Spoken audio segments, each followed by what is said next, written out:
Ito po ay revisit of the Magna Carta for public school teachers. No? So, yan. Bago tayo magsimula, you can look at this and try to see what's in there. Kapag gumagalaw daw ho yan, that means you are under stress. And the faster these things move, the higher is your level of stress. Pero pag hindi daw gumagalaw, eh di wala kayong stress. Ano po? Ayan. At sa panahong ito, masyadong stressful ang buhay ng tao. Ano po? Okay, so another thing, ito daw kapag tiningnan ninyo, yung ilong ng babae, ano po? That means mayroon diyang dot.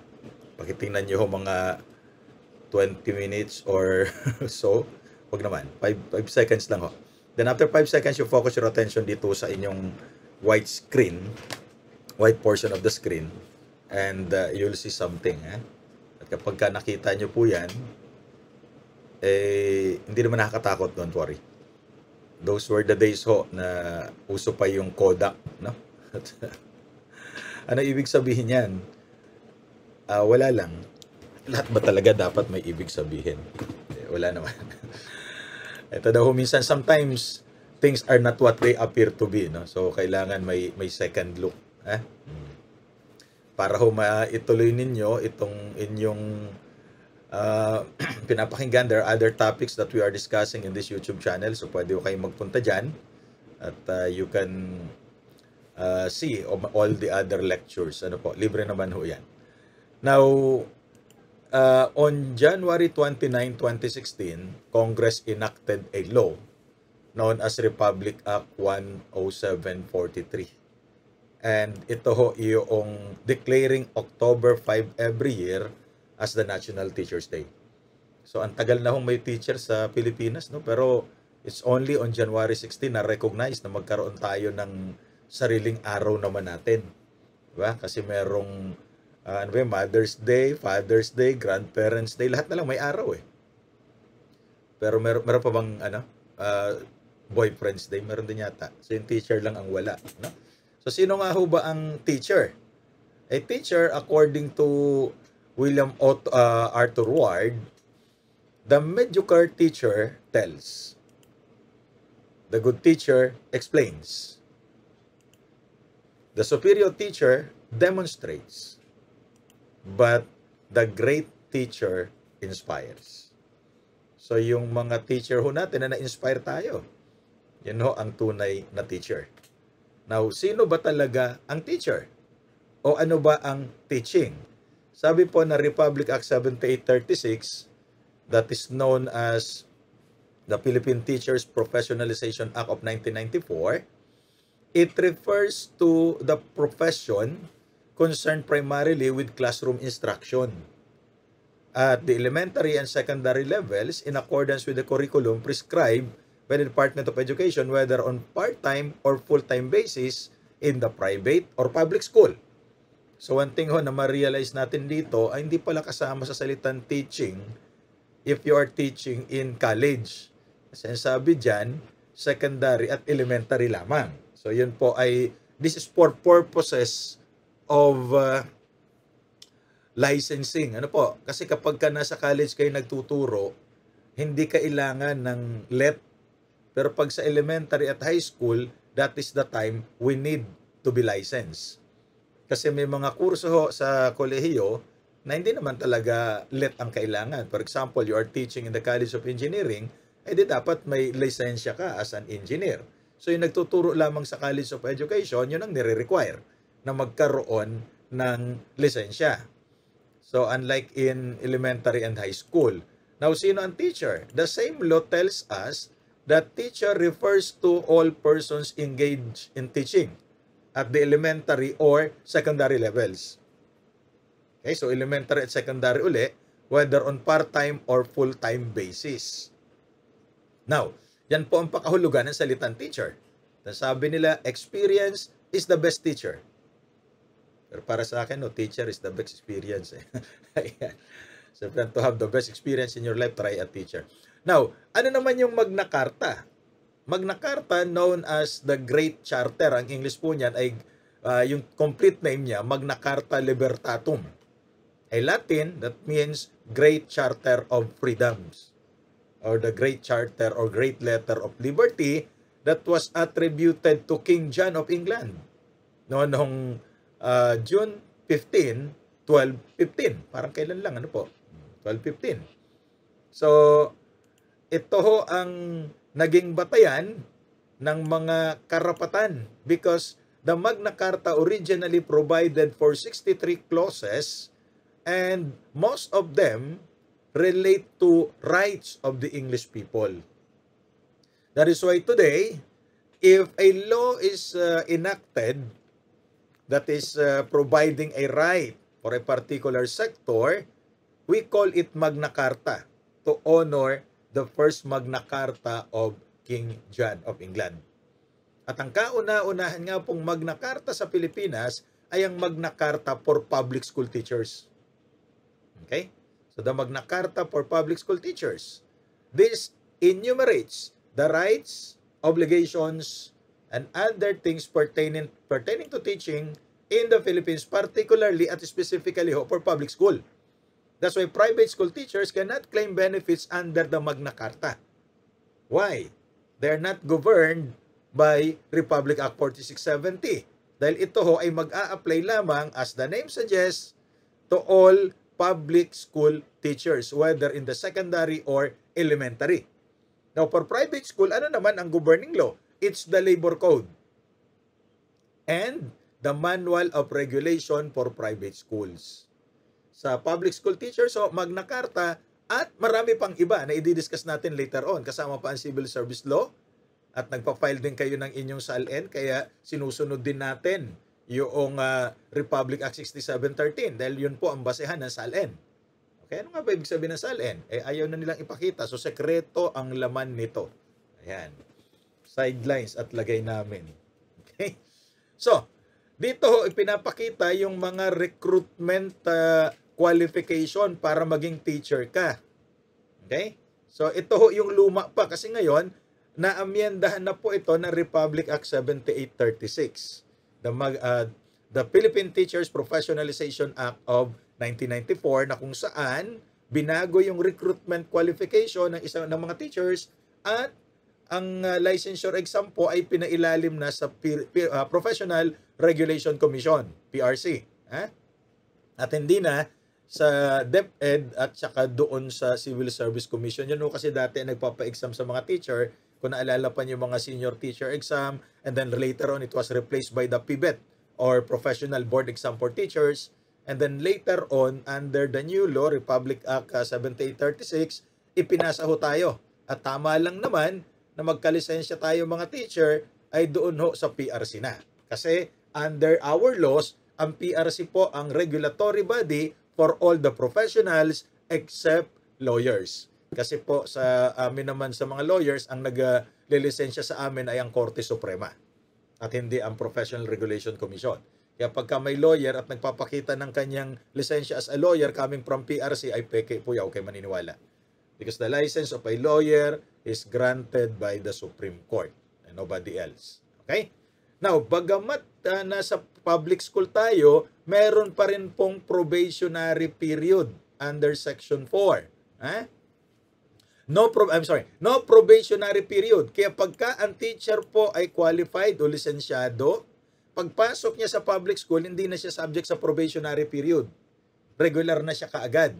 And that means he or she enjoys security of tenure kasi no probationary period ang nire-require ng batas. Unlike in private schools, yung mga iba sa inyo, kung nakapagturo sa private school before, ay meron pong probationary period na hindi lalagpas sa 3 school years.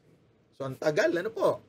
Pero sa public school, kapag ka na-hire ka, ay yan ay automatic na wala ng probationary period. Regular ka na kaagad, provided you meet the eligibility requirement under the law, which is licensure exam for teachers. Now, yung mga competitive exam for ranking purposes, hindi po yun nire-require ng batas except that kasama ito sa mga regulasyon ng DepEd kaya sinusunod din natin. So para malisensyahan naman ng isang guro, kailangan pumasa sa licensure exam for teachers. At napakababa po ng passing rate niyan. Now, under Section 5 of the law, merong tenure of office. Ano naman ang sinasabi? Stability of employment and security of tenure. In other words, a public school teacher cannot be dismissed without cause and without due process. So ano po ba yung mga causes?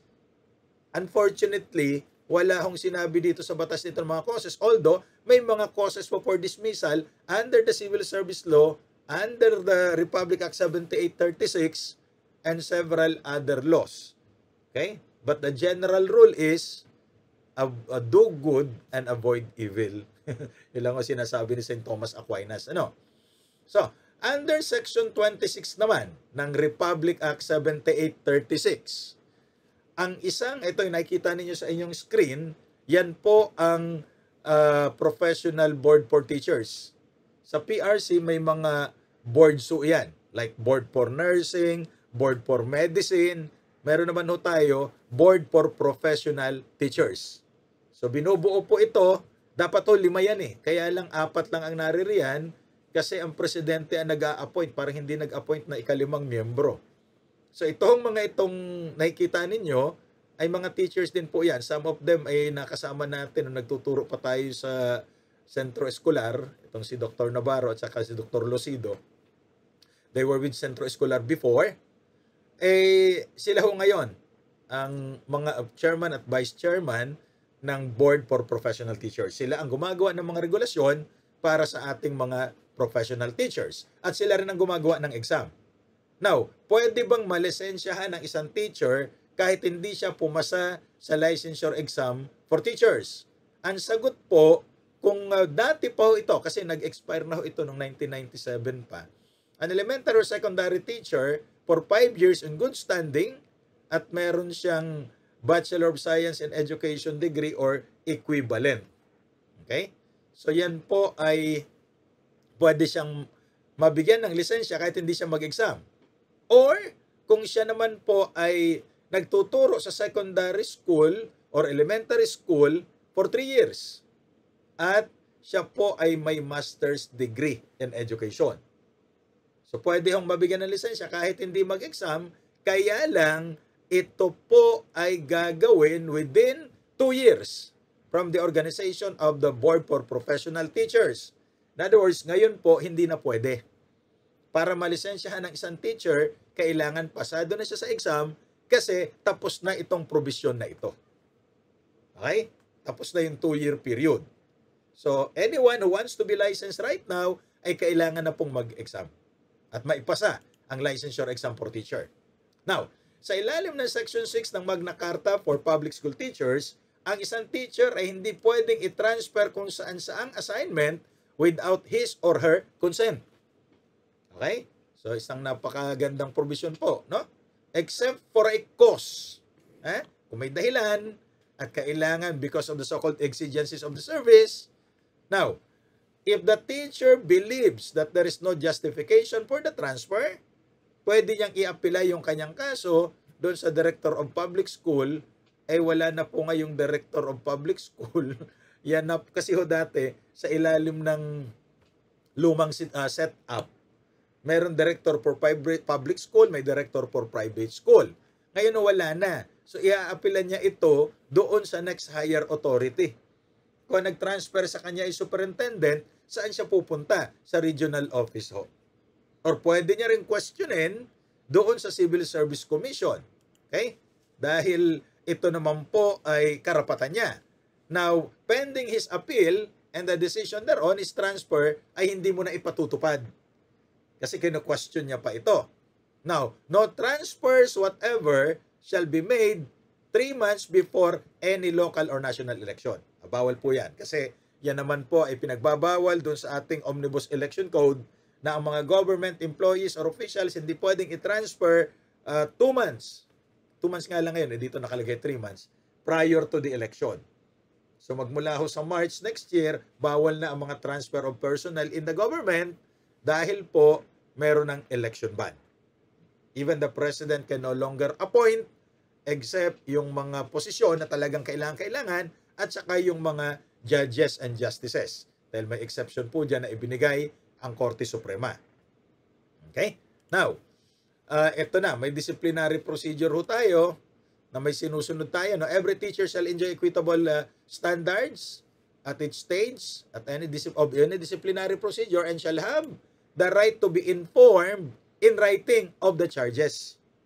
Kasi alam nyo, di maiwasan sa buhay natin na maraming tinatawag na ano ba yun? Marites ba yun? Mga chismosa. Diba? Minsan, sinichismis si teacher o kaya sinisiraan. Ay hindi yung dapat pinapakinggan yan. Kung may reklamo kayo at may basehan yung inyong reklamo, put your complaints in writing.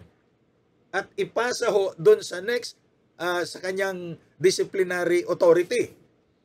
In the school level, siyempre si ma'am principal ang ating disciplinary authority. No? Ayan. At dapat ho, bigyan siya ng kopya doon sa evidence at hindi itinatago sa kanya yung complaint para masasagot niya naman ng maayos. Kaya hindi tayo dapat pumapatol doon sa mga anonymous complaints. Ano po? Now, he has the right to defend himself. Okay? Or by a representative. In fact, pwede siyang kumuha ng abogado or yung kanyang organisasyon. Kasi pwede naman hong mag-unionize ang mga teachers. Now, the right to appeal, clearly designated authorities, ay karapatan niya. So, halimbawa, nagkaroon ng desisyon ang principal na itong teacher ay suspindihin. That's well within the authority of the school principal. The decision to suspend the teacher must be appealed to the division superintendent and so on. Kasi meron tayong hierarchy of disciplinary authority. Now, no publicity shall be given to any disciplinary action being taken against a teacher during the pendency of the case. Ito, napakahirap pong kunin yan eh. Napakahirap itago niyan eh. Diba? Kasi nga, abig sa inyo, maraming mga chismoso-chismosa. Kapag kayo isang teacher ay napatawag ni Madam Principal, ang pag-uusapan na kaagad yan. Diba? Na kung ano ang ginawa niya, baka may kasalanan siya, etc. So yan po, pero bawal ho dapat yan. And then, a committee composed of the division superintendent and a duly authorized representative. So, kung hindi pwede si Madam Superintendent, ay yung representative na ang rank at least ay division supervisor. Yun ho ang chairman ng committee and a representative of the local or in its absence, any provincial or national teachers organization. And a supervisor of the division. So, yan ho yung tatlong bumubuo dyan. At meron pang idinagdag na dapat sila ay designated by the Director of Public School. So this time siguro, si Secretary or yung Regional Director ang magdi-designate. Kaya kung titingnan nyo, napakahirap talaga magdisiplina ng isang teacher. Diba? Kasi pwede nyong questionin itong composition na ito later on eh. Now, after investigation, the committee shall submit its findings and recommendations to the Director of Public School within 30 days. Dahil wala na nga po tayong director ng public school, ito ay po pwedeng doon na sa regional director ng DepEd. Okay?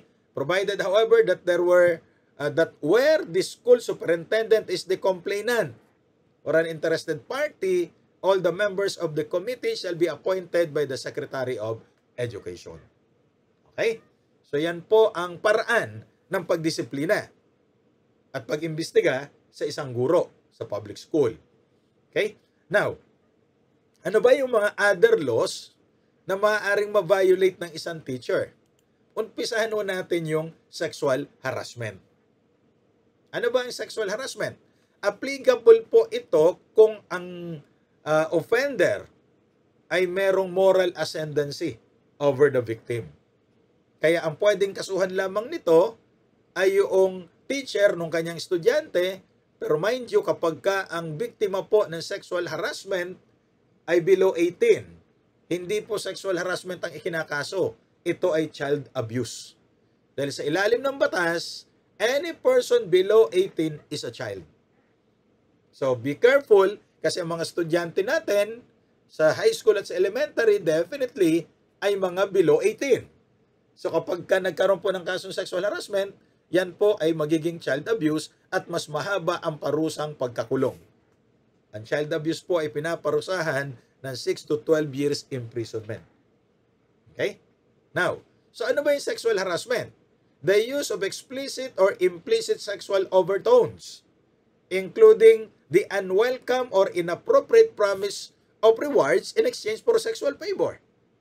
So obviously, may hinihinging kapalit. Ano po? Now, may batas po tayo dyan, the Anti-Sexual Harassment Law of 1995, Republic Act 7877, na ipinagbabawal ang lahat ng uri ng sexual harassment in the workplace, education, or training environment. So bawal po yan. Sexual harassment in the workplace is committed when the sexual favor is made as a condition for employment, promotion, or other privileges like continued employment, allowances, etc. Pero may kapalit na sexual favor. O marami na pong nabiktima at nakasuhan dyan. Ngayon, ano ba ang mga uri ng sexual harassment? Ito po ay maaaring physical. Alam niyo na, obviously, ginagamit yung katawan. Verbal. The use of objects and other forms. So may kapalit yung ginagawa at hinihingi na sexual favor. At may pagkakulong po ito. Yan ho ay 1 month to 6 months ang kulong. Kaya nga sabi ko sa inyo, kapag ang biktima ng sexual harassment ay bata, below 18, under the law, child pa yan, ay hindi sexual harassment ang kinakaso. Ito po ay child abuse dahil mas mahaba ang pagkakulong doon. Ngayon, kung kayo naman ay nabiktima ng sexual harassment, mag-file ho kayo ng kaso at least within 3 years. Pag lumagpas kasi yung 3 years, ang tawag ho natin dyan, prescription period, so hindi nyo na pwedeng kasuhan. Okay? So, ano ang pwede nyong ikaso kapag ka mayroong sexual harassment? Number 1, pwede pong criminal case para makulong. Okay? Kaya lang mahirap-hirap patunayan sa criminal case eh. Dahil ang quantum of proof ay beyond reasonable doubt. Ngayon, kailangan bang may testigo para magkaso ng sexual harassment? Pwedeng wala. Kasi ang sabi ng korte sa maraming desisyon, kapag ka maraming tao, yung offender, nahihiya naman siyang gawin yung pangaharas. So kaya normally, it's between you and the victim or the offender. So dalawa lang talaga ang present doon minsan. But it is not in a prison para hindi kayo paniwalaan kung consistent naman ang sinasabi ng complainant. It's not a matter of witness but a matter of your evidence other than your witness. Pwede rin kayo mag-file ng civil case for damages. Okay? Kaya lang po yan, sa korte din naman pareho ipina-file ito, no? Kaya lang, kailangan nyo dito magbayad ng filing fee kasi civil case yan, manghingi kayo ng danyos. At pangatlo, administrative. Para maproteksyonan ang public service. Saan nyo ipafile ito? Doon sa next higher authority. Let's say, you are filing it against the principal, for example lang naman po, and then you file it to the next higher authority, the superintendent. Okay? Yon. Now, sexual harassment, sa babae lang ba ito nangyayari? Sabi ng Korte Suprema, it can happen to anyone and everyone. So, hallelujah, pati pala lalaki, pwede kaming mabiktima ng sexual harassment. Kasi dati akala ng marami, babae lang ang nabibiktima ng sexual harassment. Yan sabi ng Korte Suprema dito, speaking through Justice Leonen, our society has often depicted women as being the weaker sex and the only victims of sexual harassment. It is now high time to correct this notion. So even men can become victims of sexual harassment. At bibigyan ko po kayo ng actual case, nangyari po ito sa Davao. Ano po?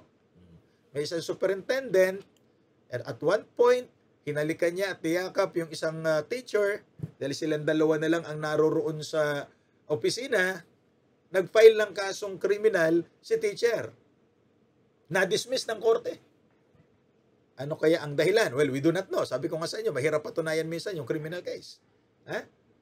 Pero ang ginawa ni teacher, nag-file siya ng administrative case. Saan? Sa Civil Service Commission. Okay? Kasi bilang public school teachers, bilang superintendent ng public schools, civil service employee. So, sexual harassment is an offense. Okay? So, nagproceed at nagtagumpay si teacher, convicted for sexual harassment, kaya ang ginawa nung superintendent, umapila sa Korte Suprema. Pinagalitan pa siya lalo ng Korte Suprema. Sabi ng Korte Suprema, as school division superintendent, petitioner is bound by high standard of work ethics. Diba? Dahil ikaw yung leader ng maraming principal, ng maraming teachers. By succumbing to his moral perversity, he failed to live to such standard. And he provided a justifiable ground for his dismissal from service. So, dinismiso si superintendent because of sexual harassment. Kaya kung kayo po ay nabibiktima ng sexual harassment, huwag matakot. Kakampi nyo. Hindi si Tolpo, ang batas. Okay? Kakampi nyo ang batas. Ngayon, kung wala namang moral authority over you, yung offender, ay hindi tayo pwede mag-file ng kaso sexual harassment. For example, ang nangaharas sa iyo sexually ay co-teacher mo. Ano ba ang pwedeng ikaso? Aba, depende sa ginagawa. Maaring unjust vexation, maaring acts of lasciviousness sa ilalim ng revised penal code, or ikasuhan nyo dito sa ilalim ng Safe Spaces Act. Okay? Kasi dito, may duty ang mga employers na magkaroon ng programa para maiwasan o wag mangyari ang mga gender-based sexual harassment in the workplace. Whether public or private ito na employer, no? At pag hindi sila nagkaroon ng mga programs to prevent gender-based sexual harassment, mamumultahan ang employer. Okay? So, that's the reason why, kung walang moral ascendancy, yung nanghaharas sa inyo sexually, ay pwede nyong kasuhan under other laws, but not sexual harassment. Okay? Now, for married teachers under Section 11 of the Magna Carta for Public Schools, whenever possible, the proper authority shall take all steps to enable married couples, both of whom are public school teachers, to be employed in the same locality. Okay?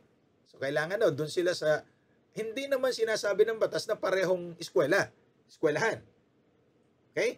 Pero parehong locality para at least hindi na sila magkalayo. And sometimes, pwede hong ipakiusap na kung yung mag-asawa ay parehong public school teachers, si husband sa umaga, si wife sa hapon. Para at least may maiiwan dun sa bahay at may mag-aalaga sa mga bata, sa mga anak nila. Okay? If that is possible. But the teachers naman, kung hindi naman possible, you cannot insist. Pag ayaw, wag po natin pilitin. Masasaktan ka lang dyan. Okay? Kasi minsan tama yung mga pulis Pagka, sinasabi ng mga pulis? Sumuko ka na para hindi ka na masaktan. Kasi pag patuloy ka man lalaban, may patuloy ka masasaktan. At wag mo masyadong assuming para hindi masaktan. Now, teachers also enjoy academic freedom. Ano ba yung academic freedom sa kanilang profesyon? Ano ito? The right to teach within your area of competence. Hindi kayo pwedeng puwersahin na magturo ng isang subject na hindi within your competence. Kasi ako, pag pinagturo niyo ako ng math, magre-resign ako.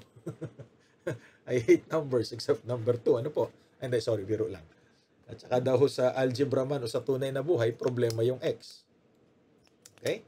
Kaya sabi nung isang lalaki dun sa babae, magaling ka ba sa algebra? Sabi niya, bakit? I'll ask you sana to replace my X without asking why. Sabi naman ng isa, I don't care about your X. I'll never ask why for as long as I have you. Okay? At ito ang pinaka-paborito ng mga teachers sa public school. Bakit? They are not required to render more than 6 hours of actual classroom teaching a day. Whereas in the private school, pwede tayong pagturuin up to 8 hours a day. But that is counterproductive. Okay? Pero hindi po ibig sabihin na after 6 hours ay pwede nang umuwi si teacher. Wala pong ganong policy. So, depende na po yung sa arrangement ninyo sa inyong eskwelahan. pero requirement ho kasi talaga 8 hours per day kasi po government employees tayo eh. Pero yung teaching ang sinasabi. So anong gagawin doon sa 2 hours na natitira? Abay, marami pong trabaho ang teacher other than classroom teaching. Okay? So doon yung siguro gagawin ang mga lesson plan, di ba? Yung inyong pag-check ng mga papel para hindi na sa estudyante pinapacheck. Dahil kapag sa estudyante o pinapacheck, ay violation po ito ng Batas Pambansa Bilang 232. The Education Act of 1982 kasi confidential yung mga records ng mga bata. Kaya kung nag-check ay estudyante rin, although ngayon hindi po pwede dahil ngayon po ay online, ay violation po ito ng karapatan ng bata under Batas Pambansa Bilang 232. Okay? However, where the exigencies of the service so require, any teacher may be required to render more than 6 hours but not exceeding 8 hours. At pag sumobra po sa 8 hours, ay may additional compensation siya at least 25% of his basic pay. So kung magkano yung sweldo niya sa buong araw na yan, pag nag-exceed siya, at least may 25% additional compensation. Yan po ang sinasabi ng batas. Now, ang mga teacher po pwede rin i-assign sa mga co-curricular and out-of-school activities and any other activities of what is defined as normal duties of a teacher. Pero, babayaran din po siya ng additional 25% ng kanyang regular remuneration. So, yun po ang rule natin dyan, ayon dun sa batas. At hindi pa naman po napapawalang bisa ang probisyon na ito ng batas. So the teacher has the right to demand extra compensation. Kaya lang masyadong mababait ang mga teachers, arguably. Majority, if not all, ay mababait. Di tayo nagre-reklamo kahit na marami tayong ginagawa. Di ba? Now, the agencies utilizing the services of all teachers shall pay additional compensation. Paano po yun? Darating na naman ang eleksyon. Pwede ho bang tumanggi ang teacher na mag-serve sa eleksyon pagka meron siyang dahilan? Pwede naman po. If you have justifiable ground to refuse to perform election duties, ay po pwede ho kayong tumanggi kasi hindi naman po ito talaga duty ng teacher. Dinideputize lang ho ng COMELEC.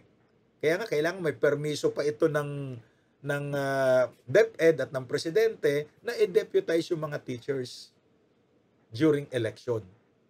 Okay? Now, may salary scale po under Section 16. The salary scale of teachers shall provide for a gradual progression from minimum to a maximum salary by means of regular increment, etc., etc. The progression from the minimum to maximum salary scale shall extend over a period of 10 years. Abang tagal na nga ho niyan. 10 years? Ang tagal niyan, So right now po, medyo okay na ang salary grade ng teacher kasi 11. This applicable to newly hired teachers sa public school. Salary grade 11 as of 2021 ay 23,877. Naku, baka magalit yung mga misis ng ibang malalaman yung kanilang salary. Ito po ang salary grade. Ang pinakamataas pong sweldo, yung ating presidente, 403,000 as of now for doing nothing. For doing many things. 403,620. Yan po ang monthly salary ng presidente. Kumpara niyo dun sa 23,000 ng isang public school teachers. Sino mas maraming trabaho? Ay, ganun no talaga ang buhay minsan, di ba? Sabi nga nila, yung marami dyan, walang ginagawa, pero ang laki ng sweldo, marami, sabi. Sa gobyerno, sabi naman nila, hindi ko alam kung tama ito, maliit daw ang sweldo, pero malaki ang kita, iba pa daw yung sahod. Hindi ko alam kung anong pagkakaiba niyan. Kasi meron daw opisina at merong tanggapan. Anong kaibahan? Hindi ko alam. Now, nasaan ba yung salary grade? Ano ang mga ka-level ng salary grade 11? Ito po ang salary grade 11. Yung mga accountant 1, public admin assistant 5, bacteriologist 1, and so on. Nurse 1, yung bagong pasok na nurse na lisensyado sa government hospital, salary grade 10. So, mas mababa po sa teacher. Okay? At yung police inspector o first lieutenant na ho ito, cash pareho ng sweldo ng teacher. Kaya lang, yun po ang may iba pa silang pinagkakitaan yata, hindi ko alam. So aside from that, meron pong COLA o yung cost of living allowance. Okay? At binibigay naman yan, pagkakaalam ko. Now, kapag ka na-assign kayo doon sa mga hazardous areas that you experience special hardship, meron pong special hardship allowance equivalent to at least 25% of their monthly salary. So kung 23,000, at least more than 5,000 yung hardship allowance. Pero sabi nila, hardship lang, walang allowance eh. Okay? Ayan. Now, the salary of the teacher must be paid in full. By the way, yung 23,000 po ng teacher monthly, all over the Philippines po yan. Magmula dun sa Wayami sa Batanes hanggang sa Luwag sa Tawi-Tawi. Pag salary grade 20, salary grade 11, 23,000, lahat po yan. Hindi katulad sa private school, sa Metro Manila, baka sakaling ganyang kalaki ang sweldo ng teacher monthly. Pero pag pumunta kayo doon sa mga regions outside Metro Manila, abay makakakita ho kayo ng may teacher pa ng private school, 8,000 lang a month eh. Bakit? Kasi nga po, may mga regional wage board. Ang regional wage board ang nagtatakda ng sweldo sa bawat regions ng Pilipinas kung magkano ang minimum wage. So, yung minimum wage, yun din ho ang basehan ng mga private schools sa iba't ibang regions sa pagbibigay ng sweldo sa teacher. Okay? Kaya, sa mga probinsya, maraming naglilipatan sa public school. Why? Ay lalo na ho ngayong pandemic, hindi ba?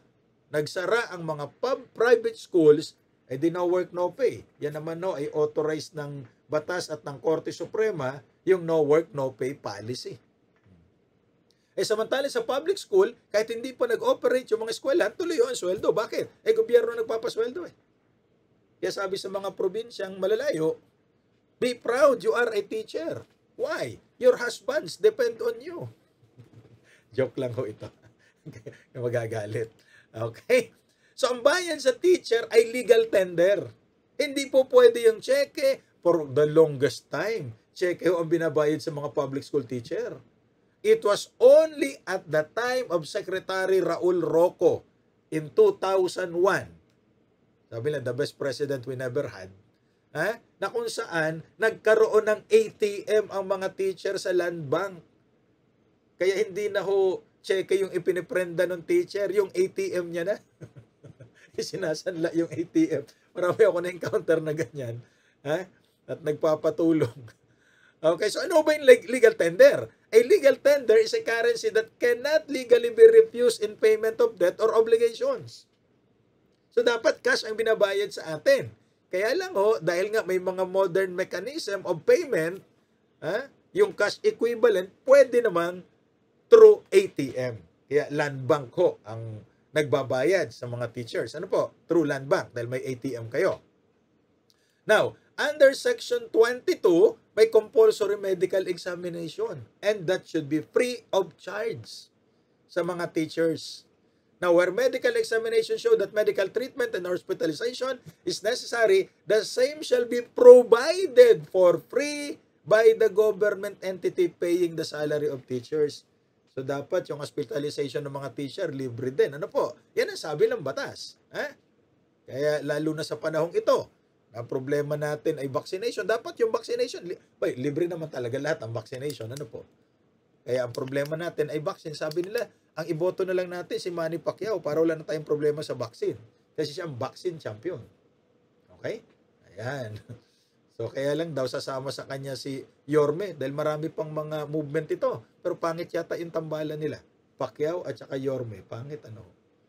Si Aimee yata, nagbabalak din dati sasama kay Pacquiao. Pero ang pangit din. Parang pangit ang dating. At ito natuloy. Si Panpilo at si Tito. Ayan, Panty. Ay, kailangan daw talaga yan. At si Lenny at si Chel Jokno sana. Kaya lang pangit ito yung naging tambalan. Leche. Wala nang gustong boboto dyan. Di ba? Kaya ito, para naging batibot si Lenny at si Kiko. Nalala niyo pa yung batibot? Ayan. Ito naman, si Sara sana. No? Ang tambalan nila ay sabong. Kaya lang ang problema, hindi si Sarah nag-file dahil ayaw niya. Kaya ito, bong, ang bato. Okay? Sino ba yan? Ba't lumabas si bato? Kasi lalabas na si Darna, kaya kailangan na ng bato. Eh, ang tanong ko sa inyo, kukuha ba kayo ng bato na ipupukpok nyo sa ulo nyo? Ayan, sabi ng mga makasara, bila Sarah all, Sarah na, naging bato pa. Diba? Ang hirap naman yan. Pero kung tatanungin niyo ako, sino iboboto ko? Abay, nagtatampo ako kay Senador Pangilinan eh. Kasi tatakbo pa rin siyang Vice President, hindi pa kinuha si Grace po na maging Pangulo niya. Para ito sana iboboto natin, oh. Pokiko tayo. Diba? Pokiko sa 2022. Magandang pakinggan. Okay? Pero si Senador Dick Gordon, Dick ko ang kanyang palayo. Ano ba yung kanyang slogan dati? Ipasok si Dick? Ako, delikado tayo dito. Ipasok si Dick. Hindi ho akin yan na silang may kagagawa niya. Okay. Kapag ka ang teacher po ay na-injure, nagkaroon ng sakit, nagkaroon ng injury dahil sa kanyang pagtuturo, abay meron ho siyang dapat mabigyan ng occupational and safety benefits. Ano po? Ayan. Ginagawa ho natin yan through PhilHealth. PhilHealth pala. Ayan. Kasi marami daw utang. Sabi nila, Now, kapag ka ang teacher po ay nakapagturo for 7 consecutive years, whether elementary or high school, meron po kayong tinatawag na study leave. Although nakasanayan sa public school, ang tawag ay sabbatical leave. Bakit Sabbath? Kasi on the 7th day, God rested on the 7th day. Pero sabi ho ng batas, section 24, study leave. So anong gagawin ni teacher? As the name suggests, mag-aaral si teacher, tatapusin yung kanyang master's degree or doctoral degree, and she is not teaching, but she is entitled to at least 60% of the monthly salary. So sumusweldo siya at least 60%, di siya nagtuturo, pero dapat tapusin niya yan within 1 year. Ayan. Dahil, no compensation shall be due to the teacher after the first year of such leave. Pag nakatapos siya na ng 1 year, wala na ho siyang sweldo. Kaya tapusin. O kaya babalik na siya kahit hindi pa siya tapos. Pero ideally, dapat tapos na siya in 1 year. Kasi yun ang purpose ng study leave. Okay? Now, pagka nagkasakit ho ang teacher, kasi minsan ho, maraming nangangako, hindi naman tinutupad yung pangako. Tulad ng mga promising politician, ano po? Bakit promising politician? Kasi panay lang ang promise, hindi naman tinutupad. Okay? Kayo naman, nangako na nga, gusto nyo tuparin pa. Kayo demanding, nangako na eh. So, ang tawag ko doon, paasa. At kapag ka maraming paasa, nagkakasakit yung umaasa. Anong tawag sa sakit? Walang gamot eh, UTI. Hindi po urinary tract infection. Umibig tapos iniwan. Yan. Umasa tapos inindyan. Nako! Masakit-sakit po yan. Okay. So, an indefinite sick leave of absence shall be granted to teachers when the nature of the illness demands a long treatment and that will not exceed 1 year at the very least. Okay? Ayan po sabi ng Civil Service Memorandum Circular number 41, series of 1998. Now, sa ilalim po ng Magna Carta of Women, women faculty members ay may mga karagdagang karapatan sa ilalim ng batas na ito. Dati po kapag ka ang teacher ay nabuntis at hindi naman siya asawa at hindi ho ito kasal, nabuntis, walang asawa, hindi kasal, ay tinatanggal po sa trabaho. That's immorality. Pero po sa ilalim ng Republic Act 9710, starting 2009, Section 13, ang teacher na babae, pag yung lalaki nagbuntis, naku, delikado, wala ho tayong batas dyan. Pero yung babaeng teacher nagbuntis, hindi kasal, walang asawa, hindi na po pwedeng tanggalin sa trabaho. Public o private man. Why? Ito ho ay ipinagbabawal na ng Magna Carta of Women. Why? Kasi po, napaka-unfair nito sa babae. Ako personally, I see it as unfair to the woman. Bakit? Kung kasalanan mo pong matatawag yung pagbubuntis na hindi kasal, siguro hindi naman mag-isang nagkasala yung teacher. Okay? At nabiktima na ho yung teacher ng isang lalaking paasa, kaya siya nagkaroon ng UTI. Ano po? Tapos, tatanggalin pa sa trabaho, double black eye po ito kay teacher. Second, yung bang nakabuntis sa teacher na itong babae, ay tinanggal sa kanyang trabaho. Chances are, baka hindi naman tinanggal yung lalaki. Why put all the blame on the teacher? On the female teacher. Diba? So may isa pong private school, di ko nababanggitin ang pangalan, ito po ay Leius versus St. Scholastica's College. Hindi nga po teacher itong involved dito eh. Ha? May ka-live-in, nagbuntis, hindi kasal syempre, tapos pinapag-resign ng eskwelahan. Dahil immorality ito, we are a Catholic school, sabi ng eskwelahan. Eh, ayaw hong mag-resign ng teacher, tinanggal.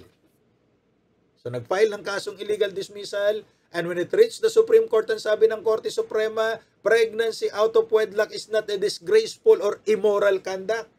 So, hindi daw immorality yung pagbubuntis ng hindi kakasal, provided that she and the father of her child have no impediment to marry each other. It will make a difference kung kaya hindi makapagpakasal, kasi pala ayaw payagan yung lalaki ng misis niya na magpakasal. Diba? Yung mga ganun eh. So, bawal ho yun. Immorality yun. Now, to stress premarital sexual relations between two consenting adults, but emphasis ho, have no impediment to marry each other, does not amount to a disgraceful or immoral conduct. Okay? So, bakit? Baka ayaw lang nila magpakasal talaga. Ba't natin sila pagagalitan? Now, wala pong batas na nagsasabi na ang unmarried mother by reason of her sexual conduct or proscribes the consensual sexual activity between two unmarried persons. Wala po tayong batas na nagbabawal na makipag-sexual relation ng isang tao na single naman. At lalo pong ito ay hindi ipinagbabawal ng ating saligang batas. So bakit pagbabawalan? Magiging immorality lang nga ito kung may mga legal impediments at nagkakaroon ng sexual relations. Pero kung pareho naman single, well, that's their choice. Okay? So makikita nyo, nag-i-evolve po ang ating mga standards insofar as the term morality is concerned. Okay? Now, para sa mga babaeng teachers, actually ito po ay sa lahat ng babaeng empleyada na nagkaroon ng gynecological problem resulting into surgery.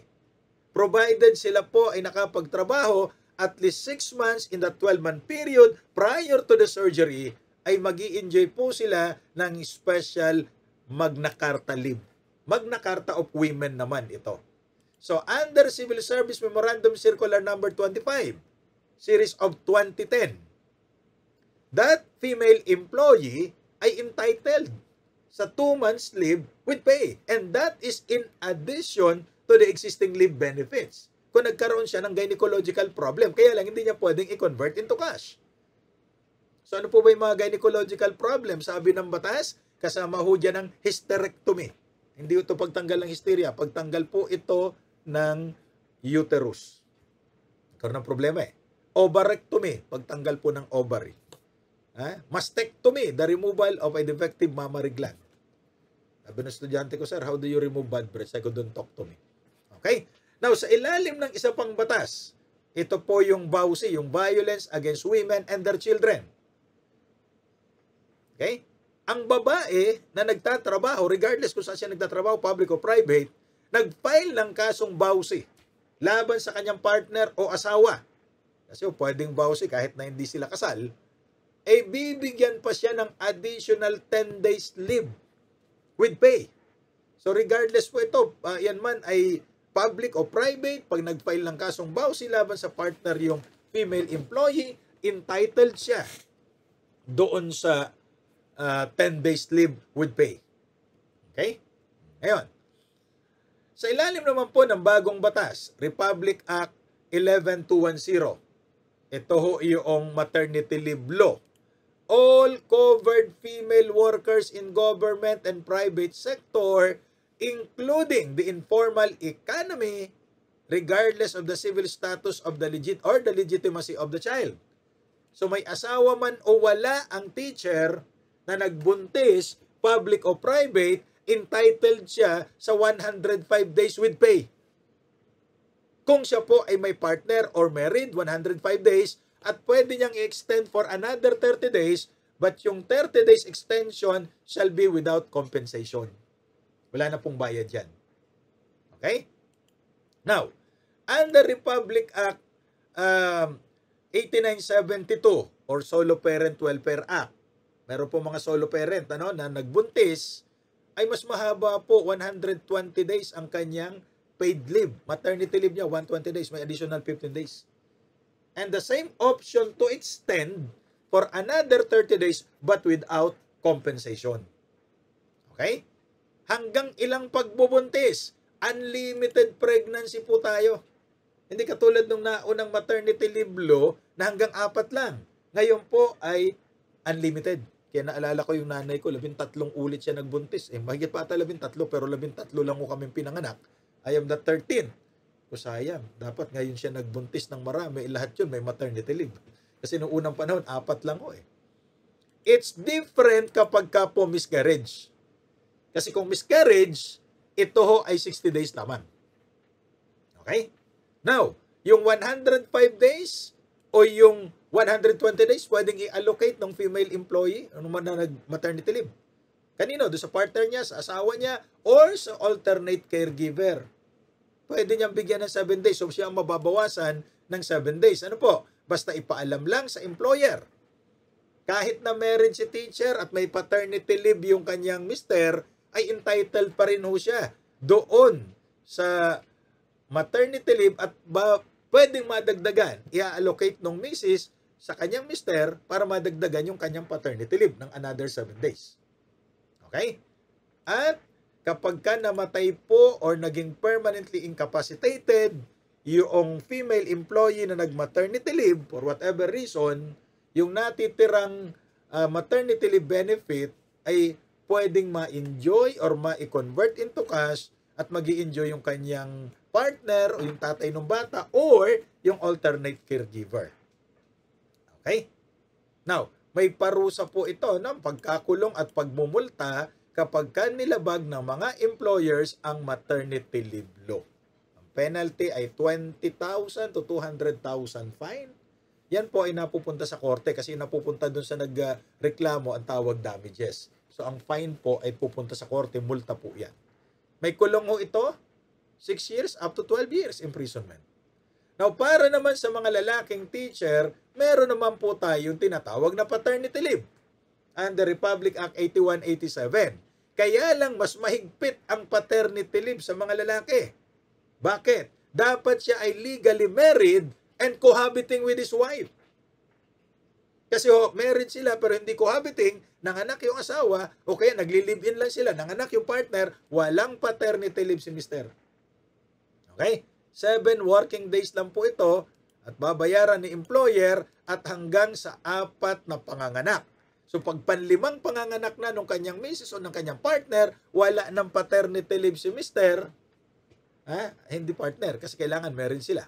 So papasahan na lang siya kasi may allocation naman na pwedeng gawin under the maternity leave law.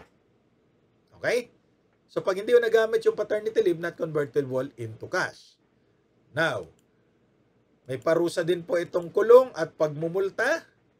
Okay? Pero mas mababa dahil ito naman ay mas mababa din lang yung araw na pwede siyang mag-leave. Imprisonment, 1 month to 6 months lamang. Okay? 5 to 25,000 pesos fine. Now, another provision of Law Republic Act 10,028, kasi daw po, ito yung promotion of breastfeeding.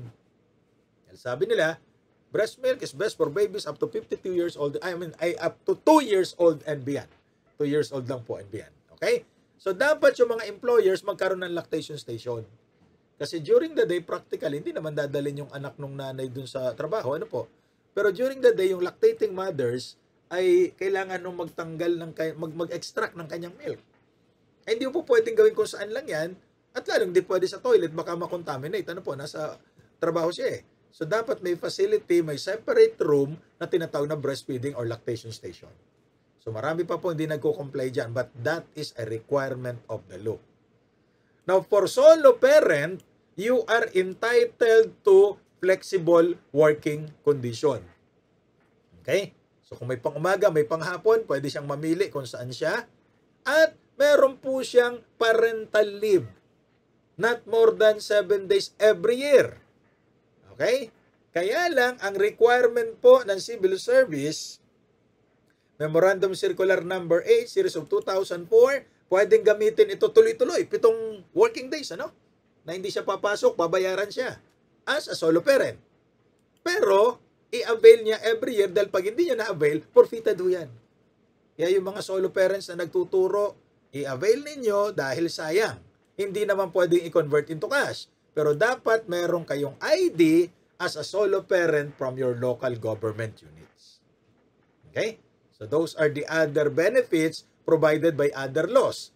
Now, when the teacher retires, ito na po, no? Public school teachers shall have an increment or magi-increase by 1 step yung kanilang salary. Okay? Now, sa ilalim ng DepEd, GSIS and DBM Joint Circular, noong 1997 pa ho ito, may guidelines. Prescribing the guidelines in the implementation of the benefits arising from a 1 salary grade increase. Hindi po step, kundi salary grade mismo. Kung yung teacher ay magre-retiro at the age of 65, kasi po 60 early retirement pa yan, so 65, magre-retiro. Salary grade 11 siya. Ang computation ng kanyang retirement, depende kung saan siya mag-a-avail ng retirement niya. Marami ko kasi tayong batas for retirement. Pero ang minimum natin dyan, 60, pero naka 15 years ka at least in government service, entitled ka dun sa 1-month salary mo, dati. Ngayon, pag hindi yung inabot yan, maraming ibang computation. I am not, kulang ko tayo sa oras para i-present yan. Ngayon, sa ilalim po ng circular na ito, ng joint circular, yung salary grade 11, ang computation na ho niyan ay salary grade 12 upon retirement. Because that is the provision of the Magna Carta for public school teachers. Okay? Ayan, tanungin niyo po yung mga nagretiro kung na-enjoy nila. Dahil kung hindi, may karapatan sila magreklamo sa civil service. Okay? Now, ito po ang example. So, salary grade 11, step 1 ay 23, yan yung ngayon. So, 26 ang computation, hindi yung 23. Okay? At wala pong batas na nire-repeal ito. So, yan po ay effective pa rin. Now, teachers have the freedom to organize. Okay? Public school teachers under Section 27 have the right to organize. Why? That is a constitutional right. Under Article 3, Section 8, the right of the people, including those employed in public and private sectors, to form unions, associations, and societies for purposes not contrary to law shall not be abridged. In other words, isa lang ang requirement pag magtatayo kayo ng mga organisasyon. The purpose must not be against the law. But, does it mean po pwede na kayo mag-strike? Ang sabi po ng Korte Suprema, hindi po pwedeng mag-strike ang public school teachers. You may unionize, but you cannot have your strike. Now, how do we define a strike? Kapag ka ba yung teacher ay sumali sa isang rally, strike na ba yun? Let us define strike according to the Supreme Court. Strike means any unauthorized stoppage of work due to a labor dispute. So si teacher, iniwanan yung kanyang classroom para sumama dun sa rally, ay strike po yan, illegal po yan. Pero kung si teacher, hindi naman siya dapat pumasok dahil panghapon pa siya, sa umaga, nakirally muna siya dito sa Mendiola, pwede bang tanggalin si teacher? Hindi po. Because that is well within the right of the teacher. Bawal lang mag-strike, but the teacher may join unions. Okay? So maliwanag po tayo dyan. The right to unionize does not carry with it the right to strike. Okay? So yan po. Now, kung may tanong po kayo, pwede kayo magtanong later on, pero ito muna yung mga books na kapangalan ko yung author. Ano po? Gusto, ito, hindi na kailangan to kasi licensed na kayo. Ito naman, Rights and Obligations of Teachers, Public and Private School. Dahil bagamat lawyer ho tayo, ako naman po ay licensed teacher until now. Okay? Then syempre, civil service reviewer, pagka gustong hindi lamang siya job order sa gobyerno, o contract of service. para may security of tenure naman.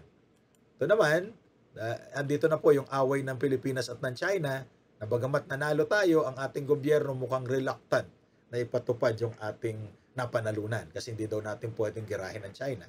Okay? At para sa labor, meron naman. Kaya lang po, pag labor law kasi, para ho ito sa mga private schools at private sector employees. For public school teachers and government employees, civil service law po tayo. Now, tungkol sa eleksyon, tungkol sa nangyayari sa politika, pagkatanggal ni Justice Sereno, yung mga substitution, etc., naririyan po yan, constitutional law. Lahat po yan, Rex Bookstore. Then, yung dalawa po, national.